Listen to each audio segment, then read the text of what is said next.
nada, simplemente contaros que Babel es una consultora tecnológica que nos dedicamos a ayudar a otras empresas en su proceso de transformación digital. Y hoy lo que vamos a hacer es un meetup sobre Polymer, que para ello hemos traído a nuestro compañero Héctor Moreno, que es experto en esta tecnología, y estará pues, un ratito hablando sobre ello. Contaros que, bueno, como veis en esta primera diapositiva, si os interesa podéis seguirnos en estas redes sociales, ¿vale? En la de YouTube, pues en breve colgaremos un vídeo por si os interesa sobre este meetup, si lo queréis volver a ver o tenéis alguna duda o lo que sea. Y nada, os hemos puesto también la dirección de seleccionarbabel.es, porque cualquier duda que tengáis o si nos queréis enviar vuestro currículum porque os interesa venir a trabajar con nosotros o cualquier cosa, pues ahí la tenéis. ¿Vale? Por mi parte, nada más, os dejo con Héctor, que es quien ha venido a contaros Polymer. Muchas gracias. Muchas gracias. Bueno, pues bienvenidos a todos, gracias por venir. Sé que soy lo único que se encuentra entre vosotros y la cena, ¿vale? Así que intentaremos hacerlo lo más o menos posible y que se pase rápido. Vamos a hablar sobre Polymer, ¿vale? La charla se llama Polymer from Square One, que viene a ser del inglés Polymer desde cero. Escogí este título porque en inglés le da un significado más, que yo creo que aporta mucho, que es desde la casilla inicial, ¿vale? Hace referencia pues, a una cosa que a mí me gusta mucho, que son los juegos de mesa. Entonces, en un juego de mesa tú vas avanzando casilla a casilla y eventualmente, pues si te comen, por ejemplo, si estás jugando al parchís, pues vuelves a la casilla original. Con Polymer yo creo que pasa algo parecido. Por mucha experiencia que tengas tú desarrollando web, al final llega un punto en el que tienes que volver al principio y volver a aprender un montón de cosas que creías que dabas por sentado. Bien. De cara a preparar esta charla, pensé en la audiencia con la que tendría que enfrentarme hoy. Entonces, digamos que llegué a la conclusión de que había dos tipos de personas que asisten a esta charla. Por un lado está la gente que a lo mejor ha oído hablar de los web components, de Polymer, de otras librerías, de otros frameworks, pero no sabe muy bien si esto es su rollo, si esta tecnología le gusta o está a lo mejor cómodo usando otra tecnología y quiere saber un poco de qué va esto y si le gusta. Por otro lado, esto lo he compartido con amigos y sé que vienen antiguos compañeros míos que ya han trabajado con web components, entonces sé que esta gente ya está más confiada, ya sabe de qué va esto. Y digamos que ya no tengo que hacerle toda la introducción a Polymer, sino que tendría que contarle cosas nuevas. Entonces, el objetivo de esta charla es, por un lado, que el primer tipo de persona descubra lo que son los web components, que descubra si le gustan o no le gustan y que sepa más sobre el tema, sobre la tecnología. Y por otro lado, el segundo tipo de personas, pues que aprendan más Polymer. Si vienen de otros frameworks, por ejemplo React o Vue, pues que descubran Polymer y con suerte que se pasen o no. Y si has trabajado con Polymer antes, con la versión 1, pues aprender, por ejemplo, Polymer 2. Bien, un poquito yo quién soy para daros esta charla. Soy Héctor Moreno, aquí podéis alcanzarme en Twitter. Podéis ponerme cualquier duda, cualquier sugerencia, cualquier feedback sobre esta charla, será muy agradecido. Podéis pasarme memes también, pues lo agradezco infinito. Yo estudié Matemáticas e Informática en la Universidad Politécnica y no fue hasta el último año de carrera cuando empecé a ver tecnología web, ¿vale? Y en ese momento pude poner en práctica aquellos conocimientos técnicos, matemáticos, pues estaba acostumbrado a programar algoritmos, funciones matemáticas, que no eran muy potentes a nivel visual, no eran interfaces de usuario, y gracias a la programación web pude sacar ese lado creativo, digamos, hacer experiencias de usuario atractivas que también eran complicadas o, digamos, complejas por detrás. Y más especialmente me especialicé en el mundo de los web components, ¿vale? Asistí, gracias a Babel, a 2 Polymer Summit, que son eventos que organiza el equipo de Polymer, ¿vale? que forma parte de Google, que bueno, hace 2 años fue en Londres y este año, o sea, el año pasado fue en Londres y este año ha sido en Copenhague. Y bueno, son eventos en los que hablan sobre la tecnología, hacen ejercicios prácticos, asisten también empresas que están utilizando esta tecnología y bueno, nos cuentan un poco las novedades de Polymer. Las charlas de estos eventos están en YouTube, os recomiendo de verdad verlas si tenéis oportunidad. También hay otras charlas de otros eventos, como por ejemplo el Google I/O o el Chrome Dev Summit. Y eso, están todas las charlas en YouTube, de verdad son muy recomendables. Bien, ¿por qué estamos hoy hablando aquí de Web Components? ¿Cuál ha sido la motivación de toda esta tecnología? Quizás sea porque hemos estado haciendo web mal durante mucho tiempo. Al principio las webs estaban pensadas como documentos HTML que eran bastante sencillitos, digamos que la tecnología web no era muy potente. La idea era que tú hicieras webs muy sencillas y poco a poco pues fuimos evolucionando el concepto de web, empezamos a crear aplicaciones web, surgió Gmail, Facebook, Google Docs, aplicaciones que nos permiten compartir imágenes, compartir vídeo, nos permiten editar documentos en línea, mandar correos, un montón de cosas para los que la web originalmente no estaba preparada. Y entonces los desarrolladores, nosotros desarrollamos aplicaciones muy complejas en base a una tecnología bastante precaria. Y al final acabamos desarrollando webs sobrecargadas y que técnicamente por debajo no están muy bien implementadas y que escalaban bastante pobre. Los web components nos invitan a dar un paso atrás, a pensar cómo queremos desarrollar nuestra aplicación, qué piezas visuales queremos, cómo se va a sentir el usuario al fin del día usando nuestra aplicación. ¿Y cómo hacemos esto? De una forma muy simple, extendiendo el HTML. ¿Vale? Aquí entiendo que habrá gente que tenga experiencia en programación web. Os voy a poner un ejemplo muy sencillo. En HTML nosotros si escribimos esta línea de aquí abajo, si escribimos un tag A con un href, tenemos un enlace, el navegador directamente interpreta esta línea y nos da un enlace. También podemos hacer lo mismo con un botón, en una simple línea tenemos un botón que ya tiene look and feel de botón y podemos hacerle clic, y lo mismo con listas numeradas y desordenadas. ¿Qué tan bonito sería si además de tener todo esto pudiéramos nosotros, mediante simplemente escribir un tag, hacer cosas más complicadas como por ejemplo una tarjeta, una carta de una baraja? Simplemente escribiendo game card, dándole un símbolo y un número, obtener esa carta. ¿Y qué tan bonito sería si además pudiéramos darle, simplemente escribiendo flippable, si pudiéramos hacerle clic y ya se volteara? Podríamos hacer un juego de cartas muy simple con este componente. Esto sería muy bonito si el navegador nos lo diera por defecto. Pero este ejemplo a lo mejor es muy poco práctico. Si queremos hacer una aplicación en la vida real, a lo mejor nos interesa tener un input de una tarjeta de crédito simplemente escribiendo esto de aquí. De forma que si rellenamos nuestros datos, datos ficticios evidentemente, pudiéramos tener una interfaz muy intuitiva para un usuario para que pudiera rellenar sus datos bancarios. ¿Vale?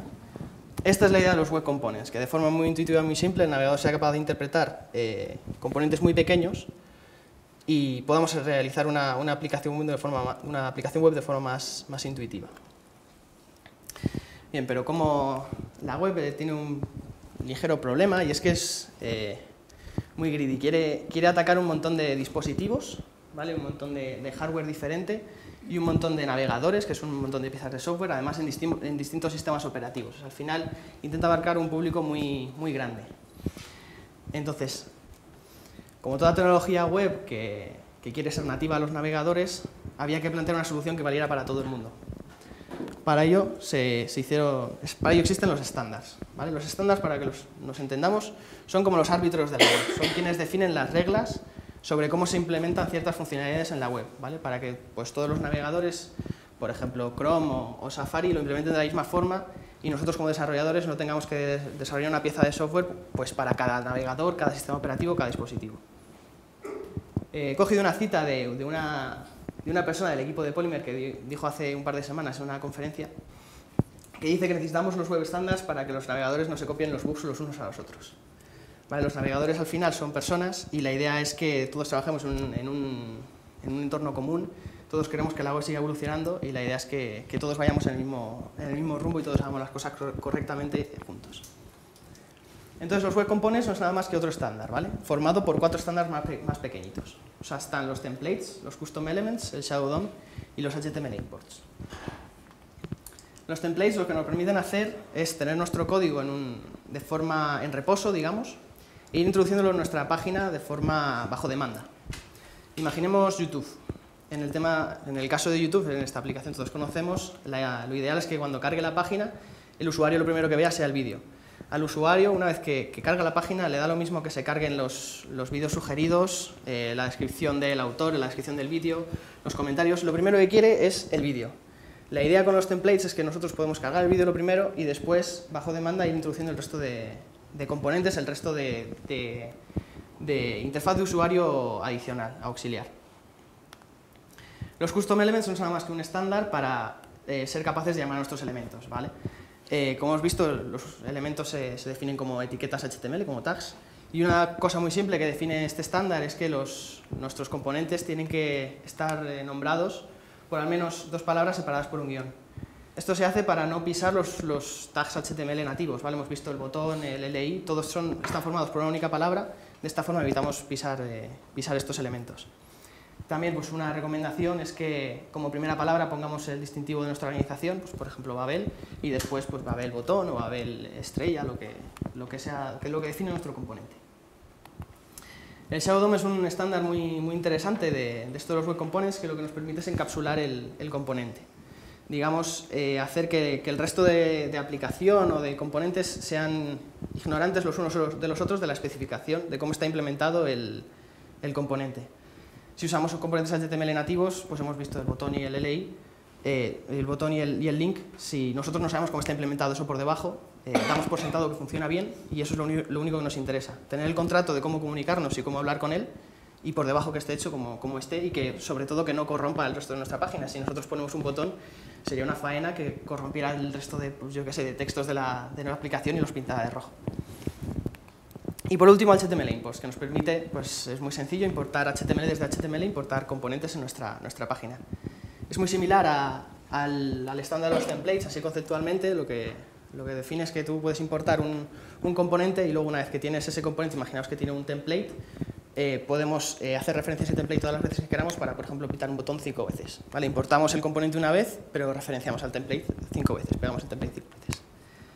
Ahora hemos visto que la comunidad está rechazando, digamos, importar HTML desde HTML y ahora se está usando el estándar de DOM module, que lo que permite es importar JavaScript desde JavaScript. Hablaremos un poquito más sobre esto más adelante. Al final, las especificaciones son documentos muy largos, muy tediosos de leer. La verdad es que no son nada user-friendly. Y esto los navegadores lo saben muy bien porque son los deberes que tienen los navegadores, es lo que tienen que implementar. Entonces lo pasan muy mal implementando estos estándares y cada uno pues, lleva su ritmo a la hora de implementar estos estándares.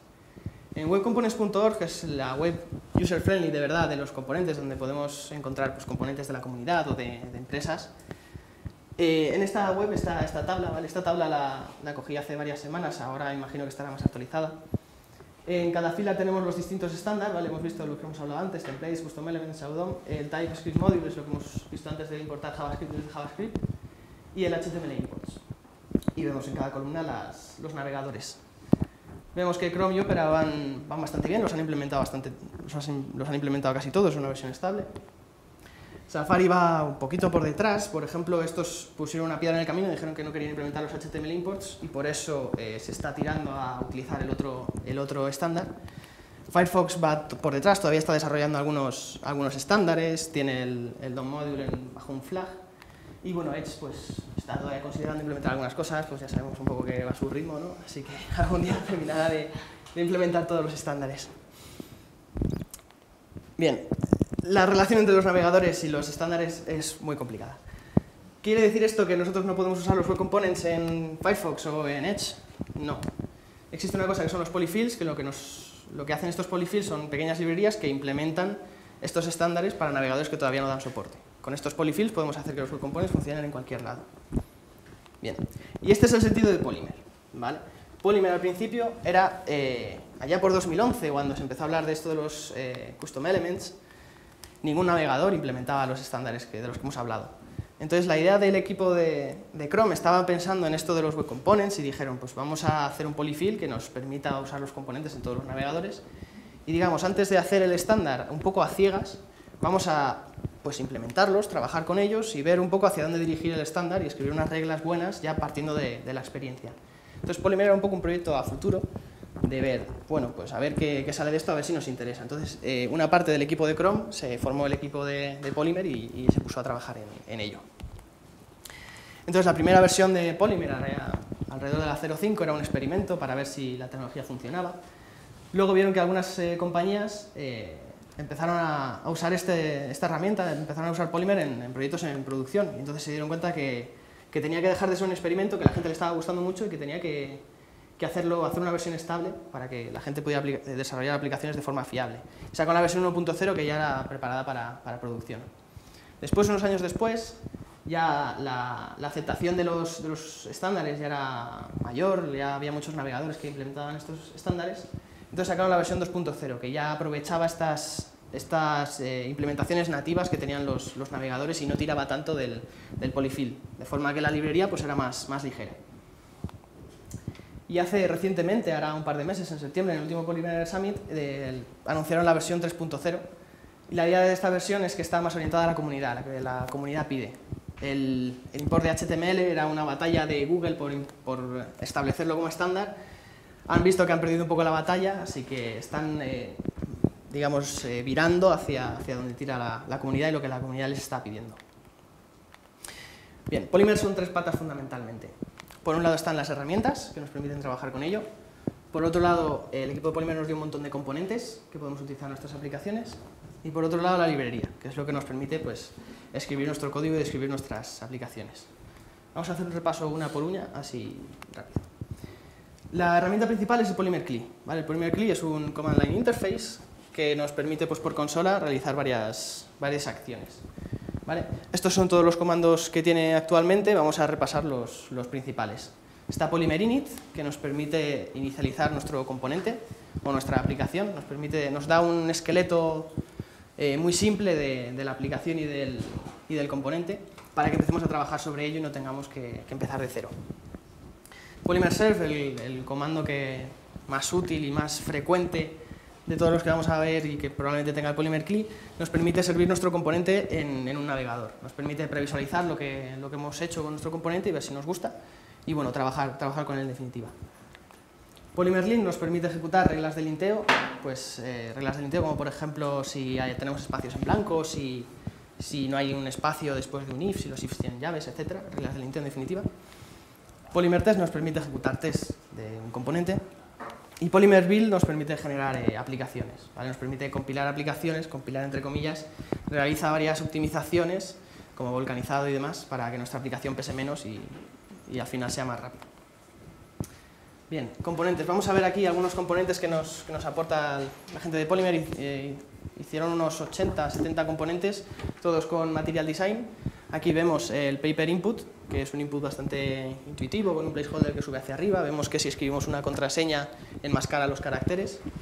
Y ya veis aquí abajo, que es como es de simple para utilizar. También desarrollaron Paper Button, que es como un botón con estilos Material, con distintos estilos de toggle, no toggle, con borde, sin borde. Pero luego, aparte del equipo de Polymer, también han desarrollado componentes la comunidad, ¿vale? Hemos visto antes el GameCard, que es un componente que está disponible. Esta es la web de Web Components Org, que hemos visto antes. Vemos que está desarrollado por este miembro de la comunidad, que es VPusher. Y también otros componentes que desarrollan empresas, ¿vale? Vaadin es una empresa que una de las actividades que hace es desarrollar componentes, y aquí vemos que tenemos un date picker que nos permite seleccionar fechas con precisión de de días o semanas, y también de lustros o siglos de forma intuitiva, ¿vale? Siempre comentan que antes de desarrollar un componente pasan muchas pruebas con usuario, de ver que el componente de verdad es atractivo, y tienen un montón de componentes bastante interesantes. Bien, los componentes, al final, si nosotros desarrollamos un componente, la idea es que lo desarrollemos para que sea reutilizado por distintos desarrolladores, tanto dentro de nuestra empresa como de la comunidad, si decidimos hacerlo código libre. Entonces es interesante que tenga documentación y que esta documentación esté actualizada y sea buena, para que si yo cojo un componente que ha hecho otra persona, pues sepa cómo utilizarlo, sepa cómo funciona y cómo relacionarme con ese componente. También es importante que tenga tests, porque si lo subimos, por ejemplo, a GitHub y una persona decide hacernos una pull request y actualizar nuestro código, pues es mucho más sencillo comprobar que no ha roto nada de lo que había antes, y si los tests que validan que el componente funciona de una determinada manera, pues siguen funcionando. Y también los componentes se versionan mediante Semver, ¿vale? Que no es nada más que versionado semántico. Vale, esto estamos acostumbrados a verlo seguramente, son los tres dígitos que definen una versión de un componente. Inicialmente la 000, si desarrollamos el componente pasaría a 100, y pueden subir cualquiera de los tres números de aquí, ¿vale? En caso de que hagamos un fix, un cambio menor, subiríamos el último dígito de todos, el último número de todos, y sería una actualización de tipo patch. En el caso de añadir una nueva funcionalidad a este componente, subiríamos el número de entremedias, ¿vale? Y sería un cambio de tipo minor. La idea es que cada vez que cambiamos el número intermedio, el número final, digamos, baja hasta 0, ¿vale? Si nosotros tenemos la versión 1.0.9 o la 1.0.10, cuando pasamos a la 1.1.0, o sea, a la 1.1 lo siguiente, de 10 bajamos a 0, ¿vale? Y en el caso de cambiar el otro número, sucede igual, la intermedia baja a 0, ¿vale? Esto ya sería un cambio mayor, un cambio que rompe la retrocompatibilidad de nuestro componente, rompe la API que expone al exterior. Podemos ver esto con un ejemplo bastante más sencillo. Vamos a tratar aquí el ciclo de vida de un componente. Inicialmente, cuando hacemos Polymer init, esto es lo que podemos ver ejecutando Polymer serve, esto es lo que nos autogenera. Esta sería la versión 0.0.0. Si nosotros desarrollamos nuestro componente, en este caso es un caso bastante simple, una caja donde vamos añadiendo caballos o unicornios de forma aleatoria, será la versión 1.0.0, ¿vale? La primera versión estable de nuestro componente. En el caso de que veamos nuestro botón de añadir más y pensemos, joder, qué feo es, pues vamos a hacerlo todavía más feo. Subimos la versión 1.0.1, ¿vale? Es un cambio de estilo que no rompe el componente, no es una funcionalidad nueva, simplemente es un cambio menor. Bien, queremos añadir una nueva funcionalidad, queremos eliminar caballos. Pues en este caso, la versión minor, en esta versión de este componente, nos permite añadir y quitar caballos. Y si queremos, nos hemos cansado de los caballos y queremos poder introducir nuestro propio texto, subiríamos la versión mayor, la versión 2.00, y en este caso rompemos la retrocompatibilidad porque ya no únicamente nos genera caballos, ya el contrato que ofrecemos con este componente no es el mismo, y entonces ya esta versión sería totalmente diferente, seguimos pudiendo añadir y quitar, luego al final el componente sigue siendo el mismo, pero al ser diferente al final, eso es lo que implica un cambio en la versión mayor. Vamos a ver ahora la librería. En el caso de que queremos empezar a trabajar con Polymer, ¿qué es lo que necesitamos de verdad? Necesitamos Git, que doy por sentado que todo el mundo en esta sala lo conoce. Si no lo conoce, de verdad deberíais buscarlo porque os hará la vida más feliz. Control de versiones, ¿vale? En definitiva. Es un requisito esencial para instalar el Polymer CLI, ¿vale? Que veremos después. Node, que nos trae con el npm, que es un gestor de paquetes, con el cual nos podemos instalar Bower, ¿vale? En los componentes de versión 1 y 2 de Polymer están todos en Bower. La comunidad estaba tirando más hacia npm, ¿vale? Que es lo que viene de serie con Node. Entonces, para los componentes de versión 3, de la versión 3 de Polymer ya están en npm y no en Bower, ¿vale? Han hecho esta migración, digamos, de los componentes de un gestor de dependencias a otro. Y por último, el Polymer CLI. No es estrictamente necesario usar el Polymer CLI, pero bueno, es muy recomendable porque nos ayuda mucho en el día a día. Bien, vamos a ver un poquito el repaso general de código Polymer 1. Si nosotros tenemos un componente muy simple, ¿vale? Imaginad tenemos un artículo y al final del artículo tenemos un corazoncito donde nosotros podemos hacer clic y darle un me gusta. Podemos reflejar ese estado de me gusta o no me gusta mediante propiedades, ¿vale? En código Polymer 1 tenemos esta sintaxis que empieza por la función constructora de Polymer, después definimos el atributo is, que es eso que veis ahí, el myElement es el nombre que tiene nuestro componente, es lo que tendríamos que escribir en nuestro tag para referenciar el componente. Las propiedades son lo que reflejan este estado de me gusta o no me gusta, o en este caso el número de me gustas que tiene, ¿vale? Es una propiedad de tipo number, y luego también podemos definir funciones para, por ejemplo, incrementar ese número de likes. Podemos hacer que cuando hagamos clic, pues bueno, se llame esta función, sume 1 al número de likes y ya el número de likes sea 1 más. Bien, aquí tenemos el código de Polymer 1, vamos a ver ahora el equivalente en código de Polymer 2. ¿Vale? ¿Veis las diferencias?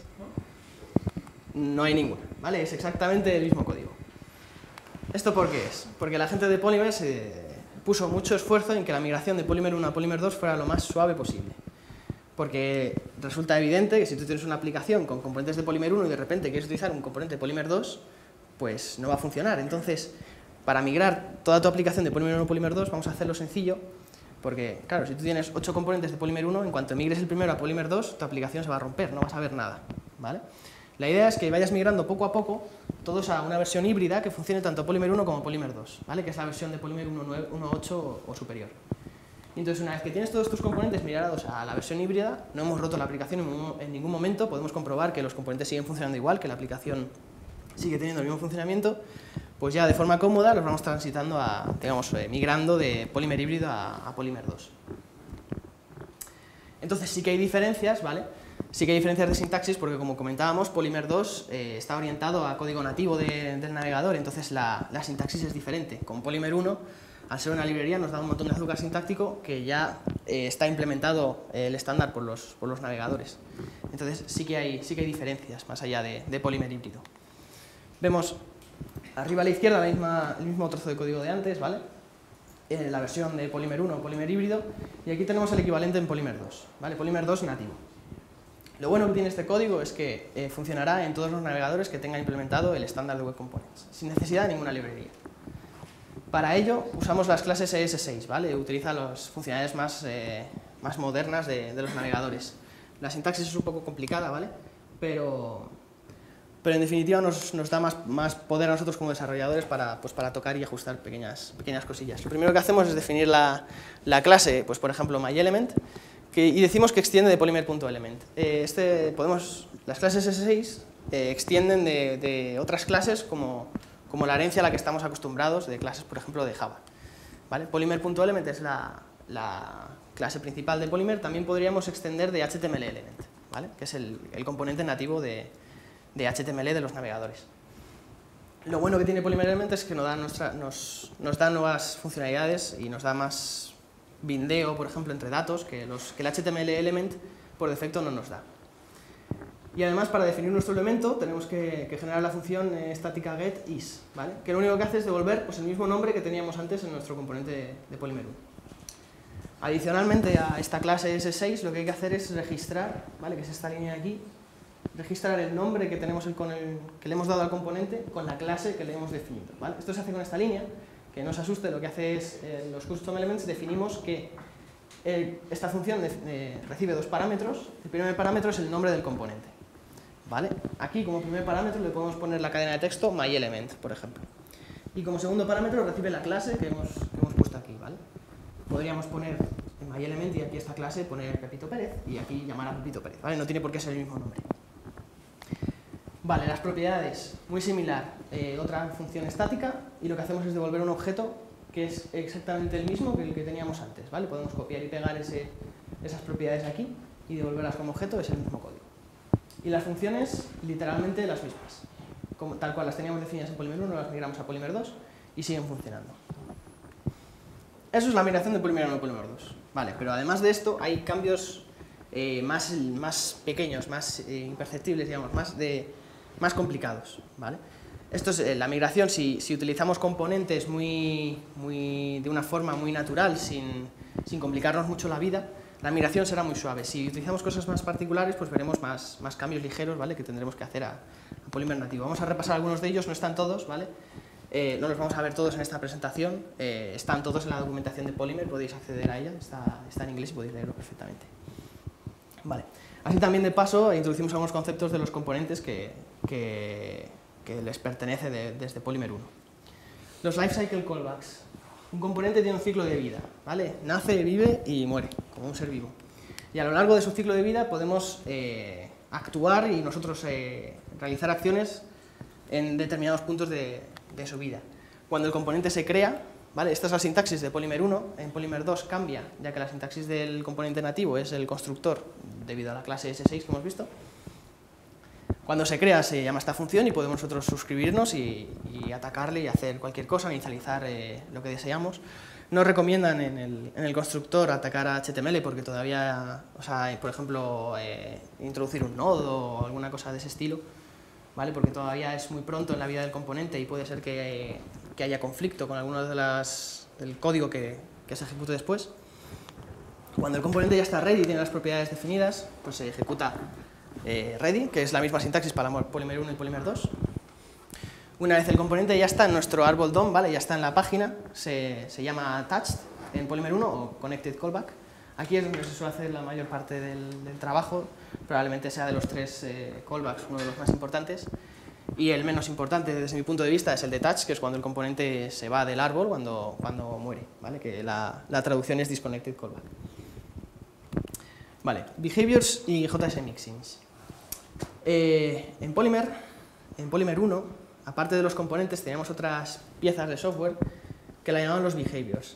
La idea de los behaviors es que si, por ejemplo, nosotros tenemos tres componentes, uno que es un botón cuadrado, otro un botón circular y un botón con forma de estrella, nosotros pudiéramos definir un behavior común para los tres que fuera el behavior de botón. Cuando hacemos clic, pues realiza alguna acción, gira o lo que sea. La idea es que estos tres componentes extienden de ese behavior común y no tenemos que implementarlo para los tres componentes. Dicho extiende no por casualidad, sino porque gracias a las nuevas clases ES6 y gracias a esta sintaxis nativa de Polymer 2, realmente es lo que os he comentado antes de herencia, ¿vale? Realmente los behaviors ya han perdido el sentido de ser y ahora es tan fácil como heredar otra clase, otro componente, ¿vale? Vemos la sintaxis de Polymer 1, que se define con el array behaviors, y en Polymer 2 es simplemente extender, ¿vale? Escribes el nombre de tu behavior, entre paréntesis, el otro behavior o el otro componente que queremos extender. Tan simple como eso. Type Extension Templates, ¿vale? Los tags nativos de HTML pueden extender comportamiento de otros componentes y uno muy frecuente es el DOM repeat, ¿vale? Que es el equivalente en Angular, si no me equivoco, hace mucho que no trabajo con Angular, es ngRepeat. Nos permite tener un bucle dentro de HTML. Para, por ejemplo, si tenemos un array de 5 elementos, pues poner un botón 5 veces. La sintaxis ha variado, ¿vale? Está por un lado en la versión del tag DOM-repeat, ¿vale? El DOM-repeat, la forma que tiene de funcionar es que se define ítems, ¿vale? Aquí bindeamos un array con un número determinado de elementos y se hará el bucle por la cantidad de elementos que haya y podemos acceder al índice de cada elemento por index, ¿vale? Si tenemos un bucle for, tenemos for bar i no sé qué, pues la i sería nuestro índice. Vale. ¿Cuál es mejor o peor? Realmente se pueden utilizar las dos, ¿vale? Esto es otro de estos casos en los que los navegadores entran en disputas. La especificación define que esta es la forma de escribir las extensiones por ejemplo, de los templates. Pero Safari ha dicho que no quiere implementar ELIS. Ha dicho que no lo va a hacer jamás, en la vida. Entonces, están intentando tirarlo del estándar, pero al mismo tiempo la gente de Google está intentando que se mantenga el estándar. Entonces están las dos sintaxis y de momento podemos utilizar cualquiera de las dos. ¿Cuál utilizar? Pues allá vosotros, pues de qué creáis mejor, si va a empujar más Safari o va a empujar más Chrome. Al final funcionará de las dos maneras si utilizáis Polymer. Vale, bueno, sí, repaso la sintaxis. Eventos y Shadow DOM. Vale. La notación de esto ha cambiado, ¿vale?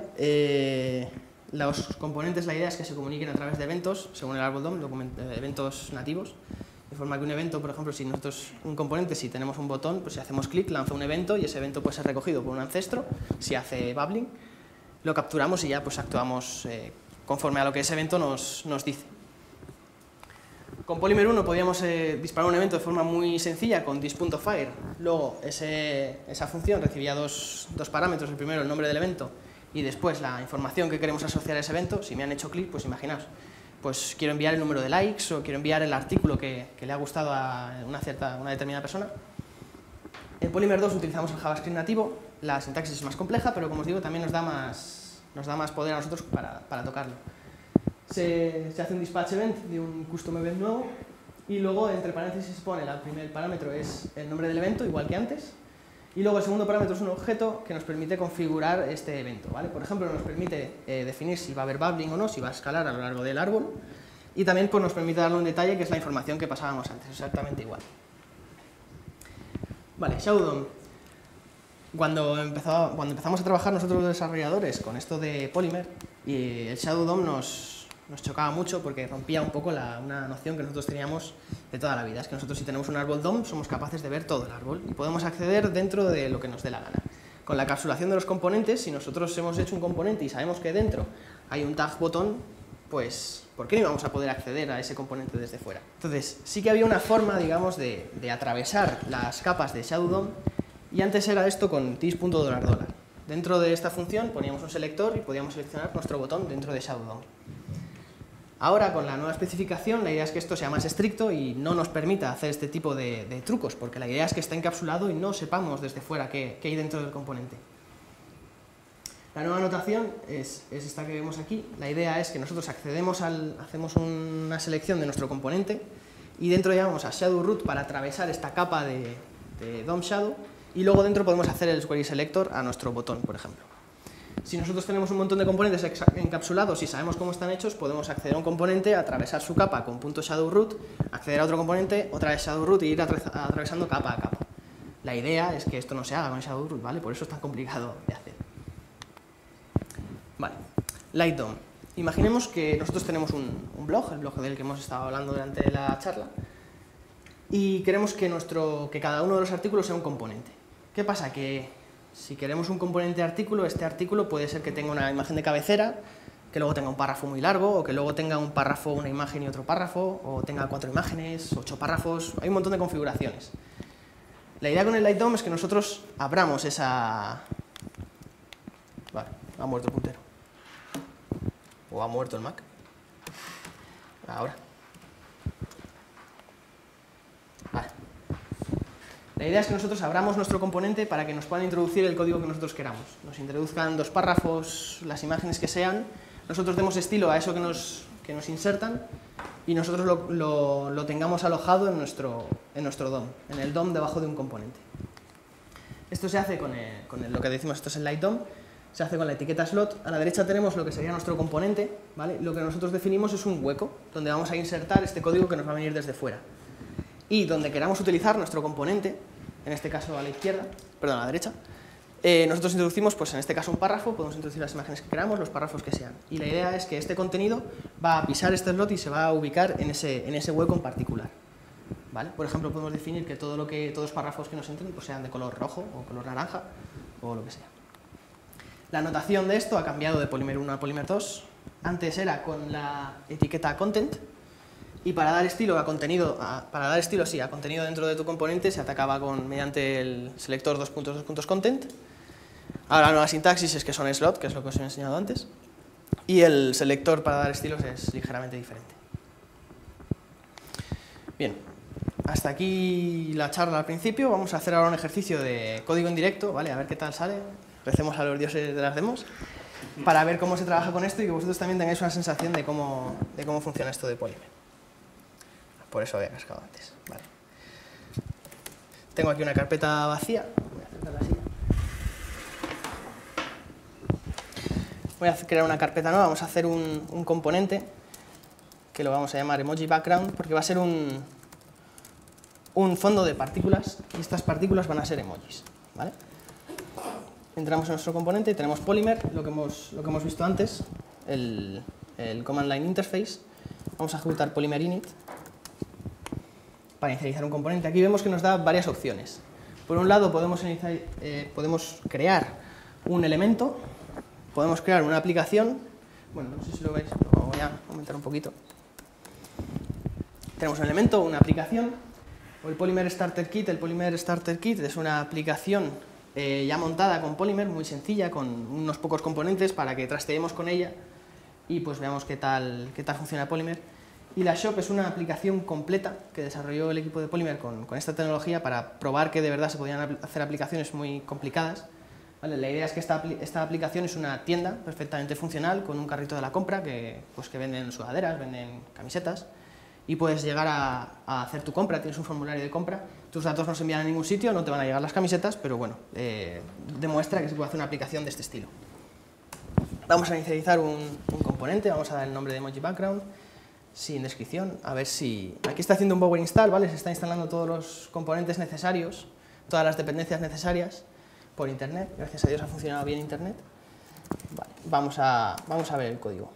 Antes de atacar el código vamos a servir nuestro componente, ¿vale? Para ver qué nos ha generado. Hacemos Polymer serve y nos copiamos esta URL en un navegador que ya tenemos aquí preparado. Genial. Vemos que por defecto no, esto es el código que nos genera, ¿vale? Este es el resultado que nos genera. Vamos al código. Vale, perfecto. Bueno, yo creo que se ve bien, si no, me comentáis. Esta es la estructura de carpetas que nos ha generado. Por un lado está Web Components, que es donde se instalan todas las dependencias. Aquí tenemos Polymer, por ejemplo, es una dependencia principal del componente, como no podía ser de otra forma. Web Component Tester, que nos permite ejecutar los tests de nuestro componente. Demo Helpers y otras dependencias. Tenemos una carpeta demo donde tenemos el código de la demo que estamos viendo aquí, en este código, o sea, en este navegador. Vale, perfecto. Tenemos otra carpeta para los tests, donde definiríamos los tests de nuestro componente. El archivo aware.json, donde están todas las dependencias, ¿vale? La idea de estos archivos es que las dependencias fundamentales que van a ir con nuestro componente allá donde vaya son las dependencias definidas aquí, y aquellas dependencias solamente para esta estructura de carpetas, para la demo de nuestro componente, pues van a ser dependencias de desarrollo, ¿vale? Porque allá donde vaya nuestro componente, si va a una aplicación de producción, no queremos que vaya el Web Component Tester. Esto es para nosotros desarrolladores, no para un cliente o para una web en producción. Tenemos aquí el código de nuestro componente, se ha definido un emoji background, que es nuestro componente, un index.html, el polymer.json donde están las reglas de linteo, que son de Polymer 2, y un readme con documentación sobre el componente ya por defecto, cómo instalar el Polymer CLI, cómo ver tu componente, cómo ejecutar los tests. Vale, pues vamos a quitar en primer lugar el código que viene por defecto, ¿vale? Que nos genera una propiedad que a nosotros no nos interesa. Vale, vemos que se actualiza correctamente, perfecto. Vale, para nuestro ejemplo de emoji background vamos a definir tres propiedades. ¿Vale? Por un lado queremos los emojis que vamos a ver en definitiva, que va a ser un array, va a ser un vector. Espera. Por otro lado los emojis disponibles, ¿vale? Que va a ser un subconjunto de emojis que queremos utilizar. Y el número de emojis que queremos en total, que va a ser de tipo número. Bien. Y en el connected callback vamos a inicializar estas propiedades. ¿Vale? Importante, antes de continuar con el código del connected callback hay que llamar al connected callback de la clase padre, ¿vale? Si no, no funcionará, ¿vale? Es un requerimiento. Y vamos a inicializar nuestras propiedades. Emojis va a ser un array vacío, available emojis va a ser, pues, lo que os comentaba, el conjunto de emojis. Tenemos aquí un snippet con algunos emojis ya, ¿vale? Son como 80 emojis, creo. Punto y coma al final. Vale. Y el número de emojis que queremos, que por ejemplo pues va a ser 20. ¿Qué pasa? Que si nosotros nuestro componente lo queremos utilizar en varios sitios, pues es una mala práctica que por defecto nos vengan 20 emojis. A lo mejor queremos, si la pantalla del usuario es más grande, mostrarle más, y si es más pequeña, pues mostrarle menos. ¿Vale? Las propiedades se pueden configurar desde fuera. Por ejemplo, podemos definirla en nuestra demo, a través de atributos, ¿vale? Aquí es donde estamos llamando a nuestro componente, esto de aquí. Podemos definirle aquí que el número de emojis pues sea un número determinado. Vamos a definir aquí que sea 20. Vale. Ya tenemos esto, evidentemente no se muestra nada por pantalla. Podemos controlar mediante el debugger que efectivamente se están asignando los valores que nosotros queremos. ¿Vale? Si seleccionamos nuestro componente y aquí mediante $0 podemos inspeccionarlo y ver que las propiedades tienen el valor esperado. Emojis es un array vacío, available emojis son pues 86 emojis y number of emojis pues será 20. Vale. Siguiente paso, entonces, pues rellenar el array de emojis con los que vamos a visualizar por pantalla. Una cosilla, Héctor. El connected callback es dentro del ciclo de vida, ¿ya se ha insertado en el DOM o solo se ha creado? O... Eso es, se ha insertado en el DOM. Directamente. Eso es. Por eso estamos usando ese... Sí. Vamos a hacer un bucle, ¿vale? Evidentemente.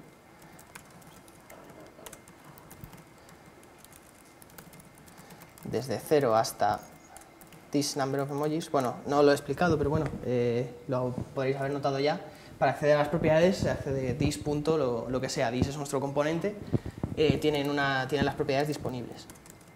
Vale, este bucle lo vamos a ejecutar tantas veces como número de emojis que tengamos y lo que vamos a hacer es añadir a nuestro array pues un random emoji. ¿Vale? Y esto lo vamos a separar en una función auxiliar. Para definir, como hemos visto antes, la sintaxis, definimos la función fuera y esta función lo que va a hacer es devolvernos un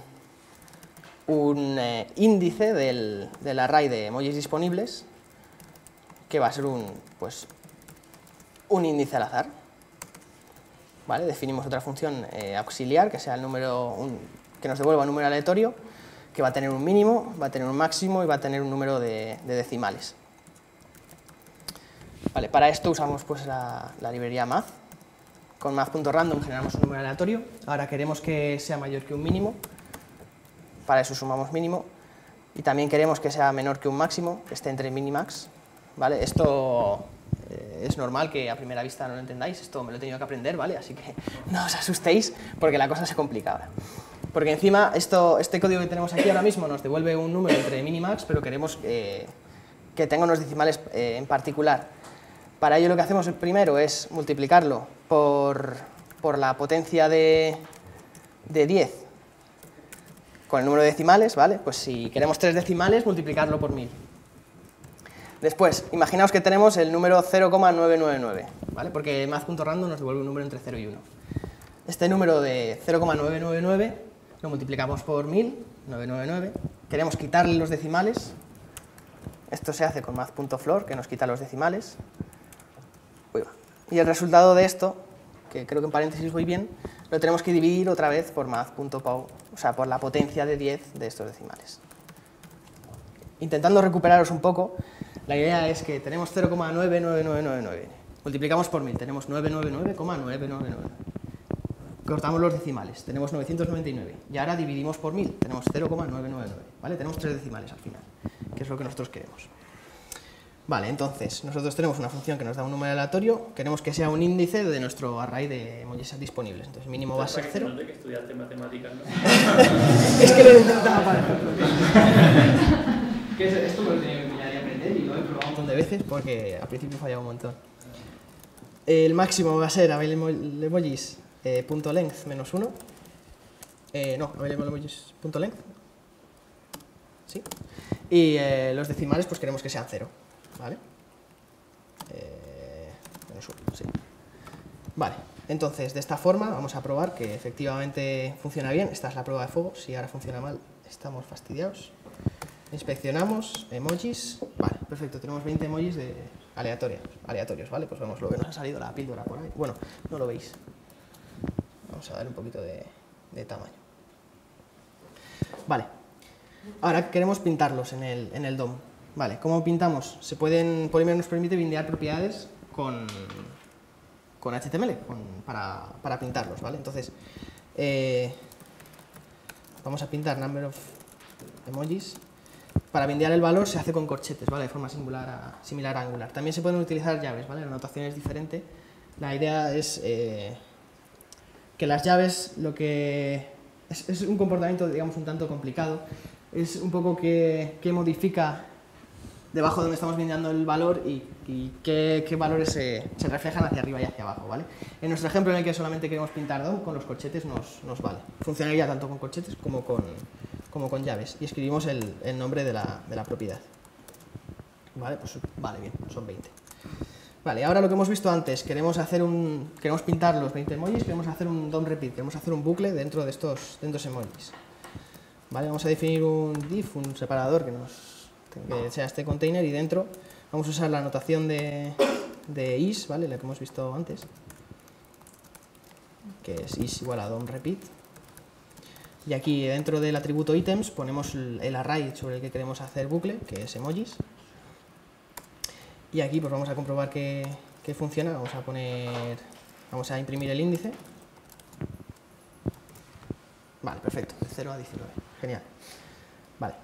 Aquí lo que queremos hacer es entonces pintar el emoji. Vamos a hacer un span con una clase que va a ser emoji, por ejemplo.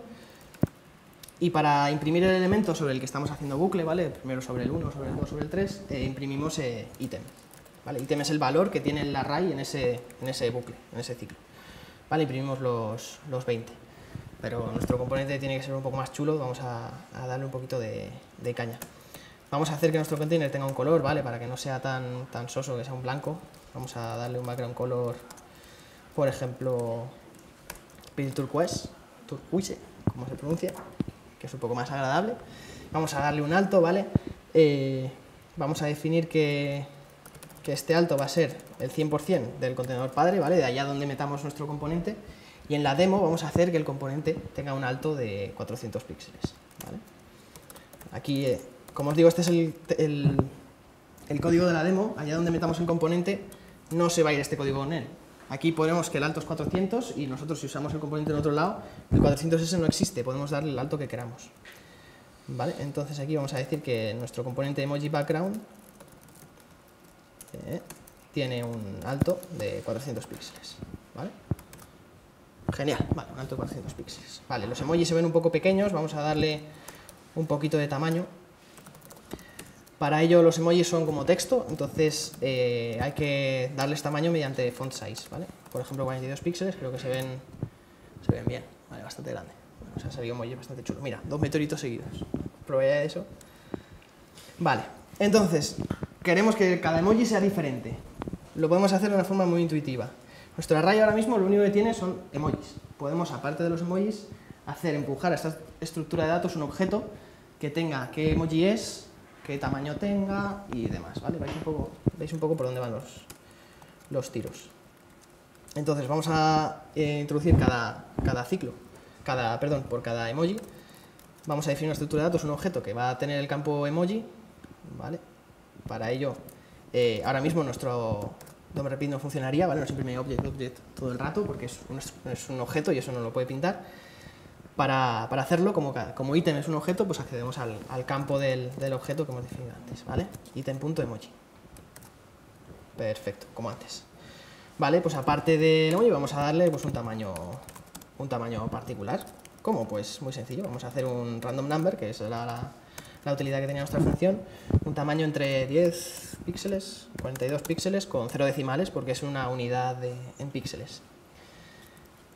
Vamos a darles también una posición, ¿vale? Bueno, vamos a bindear esto primero. ¿Cómo reflejamos esto en nuestro emoji? La forma más sencilla es lo que programadores tradicionales consideran esto una mala práctica, es atacando al style del componente, ¿vale? Lo bueno que nos permite esto es bindearle cosas, ¿vale? Mediante el $, denotamos que lo que estamos haciendo es bindear propiedades Polymer a un atributo nativo de los componentes, ¿vale? Muy sencillo, si nosotros ponemos que el style, por ejemplo, es un font size de item.size, que lo hemos definido antes, en píxeles, esto nos da aquí, si lo veis, un error de sintaxis, ¿vale? Porque le faltaba el $, que hemos visto antes. Vale. Ahora cada uno tiene un tamaño diferente. Vale. Vamos a darles una posición, ¿vale? Por defecto que sean un position absolute, para que cada uno esté en una posición diferente y tenga un aspecto de background. Inicialmente pues todos nos los pegan en el mismo sitio, tenemos que darle una posición a la izquierda y una posición a la derecha. Vale. Esto también igual os alucina un poco. El left es un número aleatorio que va a estar entre, vamos a definir qué es la separación que hay entre el componente y la parte izquierda de la ventana, ¿vale? Porque no tiene por qué estar el componente siempre pegado a la izquierda. Este valor lo obtenemos mediante this.offset left. Esto vamos, x, venga. Más 42 píxeles, ¿vale? Que es el tamaño máximo que hemos definido de icono para que no queden ahí pegados en la esquina. El máximo, pues de una forma similar va a ser la separación que hay de la parte izquierda más el ancho del componente menos 42, igual que antes, para que no esté pegado justo al borde. Y decimales 0 porque son unidades en píxeles. Y lo mismo para la i, ¿vale? La i, aquí en vez de offset left, offset top, y en vez de offset width, offset height. Vale. Y falta una coma. Vale, y igual que antes, bindeamos aquí, left va a ser item.x en píxeles y top va a ser item.y en píxeles. Punto y coma. Vale, vamos a ver si funciona. Bien, no me lo creo. Vale, hay algo mal con la i. Offset top, offset height. ¿Está bien escrito? HT. Sí. Vale, perfecto. Vale, tenemos ahora cada uno en una posición, pero esto es un poco soso, ¿no? Vamos a darle un poquito de vidilla. Vamos a darle una animación CSS pues típica, por keyframes. Vale, definimos aquí una animación, emoji animation, de 0%, que sea... esto es así, no, 0%. 0% va a ser un transform translate. Madre Dios. Translate de i de 0 y cuando esté en el 100% de la animación, que sean, pues, por ejemplo, 20 píxeles, una altura estándar. La definimos aquí pues mediante animation. Ponemos el nombre de la animación. Dura 1 segundo, va a ser infinita. Una vez que acabe va a empezar en sentido contrario y vamos a hacer que sea suave la transición, ¿vale? Ahí estamos, vale, de arriba abajo. Esta alternate reverse es alternada, no en orden inverso. Genial, ahí. Vale, vamos a hacer que cada emoji pues tenga su su animación personalizada. Vamos a darle cada uno una duración en concreto, otra vez, y es random number. Para eso es lo bueno que tiene crearse funciones auxiliares en componentes, porque puedes hacer referencia a ellas constantemente. Ah, sí, perdón, no lo he comentado, bastante importante. La función empieza por underscore porque la idea es que las funciones que empiezan por barra baja sean privadas, ¿vale? La idea es que estas funciones solamente sean utilizadas dentro del componente, ¿vale? Sean como funciones auxiliares, que no puedan utilizarle componentes desde fuera, ¿vale? Random number, evidentemente, hombre, tendría sentido que alguien genera un número aleatorio con este componente. Pues bueno, la idea de esto es que sea un background de emojis, no que te permita dar números aleatorios, ¿vale? Es algo, por convención, ¿no? Es algo auxiliar, eso es. Sí, porque no quiere decir que no la puedas llamar. Realmente, permitírtelo puedes llamarla, lo que pasa es que el que tenga barra baja es como, no, ojo, esto es privado. ¿Polymer no tiene la manera de que sean privados? Es que es una clase JavaScript. Claro. No es Java, no puedes definir ni privada ni nada por el estilo. Vale, la duración, pues mínimo 1 segundo, máximo 2 segundos, con 3 decimales, porque va a ser en tiempo. Y... Vale, vamos a darle entonces la duración. Había otro parámetro. Vale. Duration igual que antes. Item.duration. Uy, va, perdón, esto es animation. Duration. Ahí está, en segundos. Ah, ¿y qué pasa? Que ahora todos, aunque duran más o menos, empiezan a la vez. Vamos a darles un pequeño delay, ¿vale? Simplemente por rizar el rizo. Que sea un random number, que haya un delay cuando empieza la animación para que vayan descompasadas, pues que sea entre 0 y 3 segundos y con 3 decimales, ¿vale? Lo mismo que aquí, pues un... Uy, va. Ah, vale, ok. Item.delay en segundo. Genial. Esto por aquí y aquí. Uy, random emoji, ¿ves? Ahí, number. De 033, delay, vale. Vale, es que el delay son 3 segundos, igual es mucho, dejémoslo en 1. Es negativo, lo pones en negativo y empieza a mitad. Animation delay. Ah, es que tienen una duración de 1 segundo, si le quitamos eso mejor. Bueno. Ahí está nuestro background de partículas. Lo bueno que tiene es que, como lo hemos puesto que el alto eran 400 píxeles y esto es nuestra demo, nuestro componente, podemos cambiar la demo por completo e imaginarnos otro caso de uso, que en vez de estar contenido en un div, pues que no lo esté para nada. Si nos cargamos todo este código que nos genera automáticamente Polymer del demo snippet y demás, y lo ponemos tal cual, nos va a ocupar toda la pantalla. Ah, tenemos que definirlo en alto mínimo. Antes teníamos puesto 20 píxeles, vamos a darle que tenga todo el alto de la ventana. Aquí esto, height de 100 VHs. Vale, ahí estamos. ¿Por qué no sale esto blanco de aquí? Bueno, pues porque nuestros amigos de los que definen la web pues han dado al body un padding de unos pocos píxeles por defecto, que siempre que haces una aplicación, pues bueno, pues tienes que ponérselo a 0 para que no se quede ese borde, ¿vale? Ya tenemos nuestro componente, que es un background de partículas, lo hemos hecho en un poquito tiempo. Otra cosa chula, pues que en nuestra demo en vez de 20 emojis podemos poner 200 emojis y automáticamente te llena la pantalla de un montón de emojis, ¿vale? Pues esto es un ejemplo de cómo trabajar con un componente, ¿vale? Bastante sencillito, pero bueno, de aquí ya cada uno tome las ideas que quiera. Eso es. Esto es la... Emojis para todos. Y con el tema de, por ejemplo, a la hora de crear componentes, ¿se pueden separar estilos de la funcionalidad del template, el mismo componente, o tiene que ser todo el código espagueti? No, lo bueno que tiene...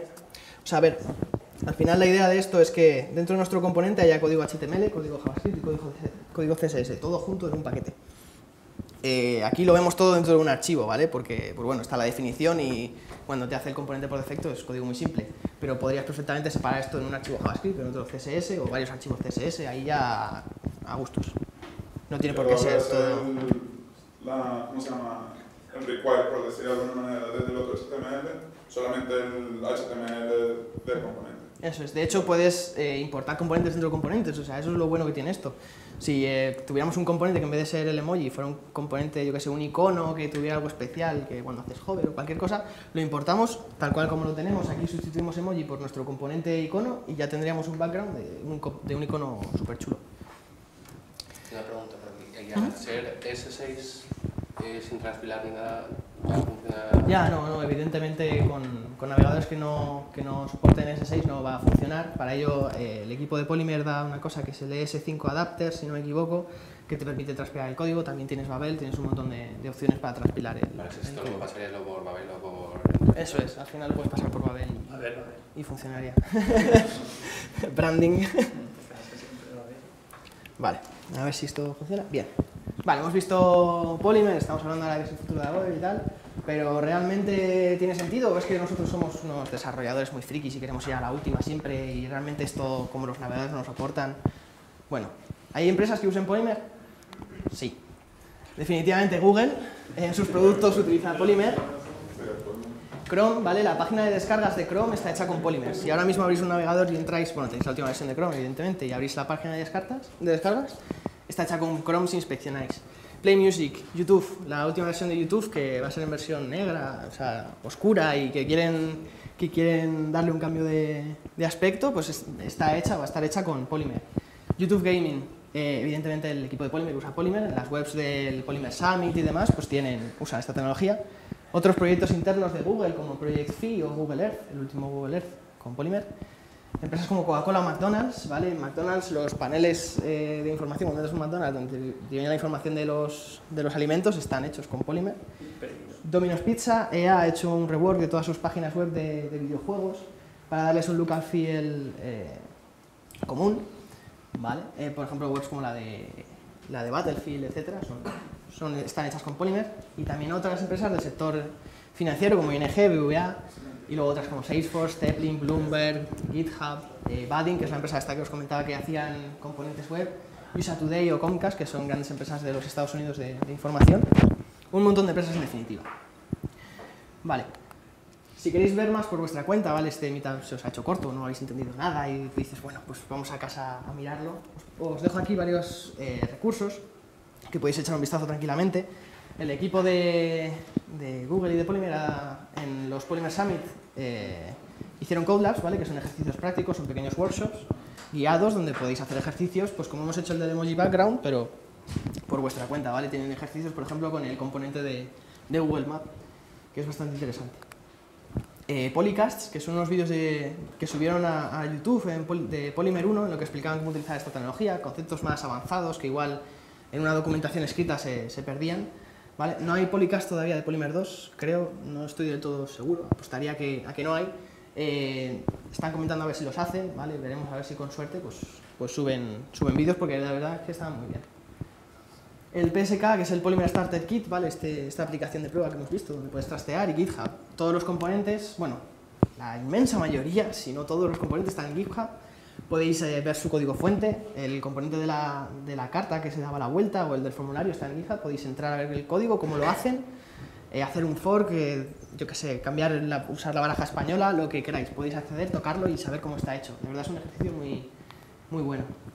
En Polymer Project, la web de Polymer, tenéis toda la documentación, pues eso, de Polymer 1, 2, los cambios para migrar, etcétera. De Polymer 3 todavía no hay documentación, ¿vale? Es un tema pendiente porque todavía está en super early preview. La gente que trabaja con Polymer 3 se arriesgan mucho porque no tienen documentación, pero ¿qué pasa? Que sí que tienen un canal de Slack, ¿vale? Hay un canal de Slack de Polymer en el que tiene pues varios canales para Polymer 1, Polymer 2, para Polymer 3, la gente que está trabajando pues pone ahí todas las dudas, nuevos componentes que salen de la comunidad o del equipo de Polymer, nuevos tweets, tienen un montón de canales bastante interesantes y puedes unirte a la conversación y poner la duda que tengas o sugerencia, lo que quieras. Bueno, ya para cerrar quería acabar con una cita, ¿vale? Que leí una mañana en un artículo que está escrita por una persona que la podéis encontrar en Twitter como Seldo, que dice que la web, como nuestro propio bebé, es muy frustrante ver cómo se choca contra la misma piedra y cómo le cuesta evolucionar, pero sin embargo es alucinante verla crecer. Al final, a los desarrolladores nos cuesta desarrollar con una nueva tecnología. Y con Polymer no es diferente, con el Web Component no es diferente. Entonces, aunque nos cueste, aunque pasemos malos ratos intentando venderle Polymer a nuestra empresa, aunque pasemos malos ratos desarrollando con ella y viendo bugs y arreglándolos, yo creo que es el siguiente paso en la evolución del desarrollo web. Así que nada, esto ha sido la charla de Polymer, espero que se os haya hecho ameno y muchas gracias a todos por venir.